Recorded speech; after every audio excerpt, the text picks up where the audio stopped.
So if you want to get more from your next team building event or workshop, a good idea is to link it with an employee or team engagement and wellbeing survey. Once the results are in, they can give you some really interesting insights into how to focus your next team event or your next team workshop in order to get the most bang for your buck in terms of boosting staff engagement levels, staff wellbeing levels, and ultimately staff productivity and retention.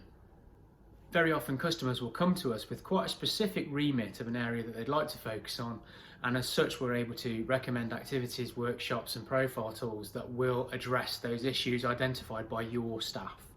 If you're struggling with actually doing the survey itself, if you'd like some help and support with perhaps a quick team engagement and wellbeing survey format, then we offer that as part of one of our bookings. And so we will survey them prior to delivering an event and then share that data with you. We even do a short post survey also to give you that kind of data and to demonstrate that the event has had a meaningful effect on the engagement and wellbeing levels in your business.